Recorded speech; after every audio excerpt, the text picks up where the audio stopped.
Бәріңе сәлем, сендермен бірге қазақша код. Алдыңғы сабақта біз кодпен жұмыс істеуге арналған идеяны орнаттық және оның интерфейсімен таныстып, HTML-дің алғашқы жолдарын жаздық. Бұл видеода біз блоктық және жолдық тегтерді, элементтердің не екенін түсінеміз және тегтердің мақсаттарын талқылаймыз. Сондай-ақ div және span тегтерімен танысатын боламыз. Ендеше бастайық. HTML тегтерінің көпшілігі екі санатқа бөлуге болады: блоктық және жолдық.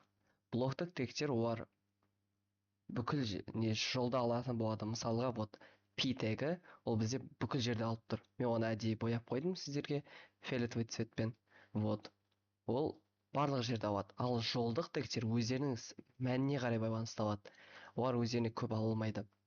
Вот маңызды ереже бар. Бізде блоктық тегтерді тек басқа блоктық тегтерге салуға болады және оларды жолдық тегтердің ішіне салуға болмайды.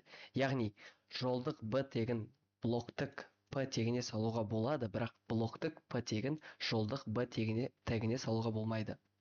Потому что ол қате болып саналады. Осыны есте сақтаймыз. Әр тегтің қандай тип екенін білу үшін бізде MDN деген сайты бар.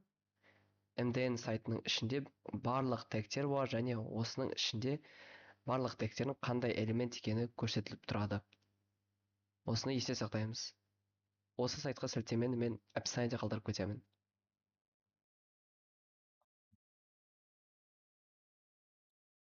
HTML-де әр тегтің өз мақсаты бар. Мысалы, h1 ол бізде басты тақырыптар үшін. Сайтта тек бір h1 бола алады.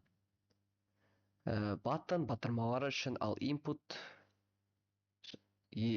мәтінді енгізу үшін. HTML тегтерді өз орнымен қолдану керек. Бірақ егер сіздің жағдайыңызға ешқандай мағыналы тег сәйкес келмесе, не істеу керек? Ондайда біз екі бейтарап тег қолданылады: div және span. Div бұл бізде бейтарап блоктық тег, ал span ол бізде бейтарап жолдық тег. Бұл тегтердің мағынасы бойынша басқа қолайлы тег табылмаған кезде қолдану керек. Ал негізі HTML-де өзінің тегтері бар әр мәнге. Егер сіздерде ешқандай мәнге сәйкес келмесе, то div және span тегтеріне қолданасыз. Бұл видеода біз блоктық және жолдық элементтер туралы білдік, тегтердің мақсатын талқыладық және div пен span тегтерін қарастырдық.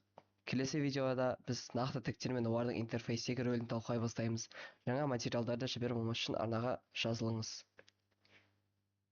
Сау болыңыздар.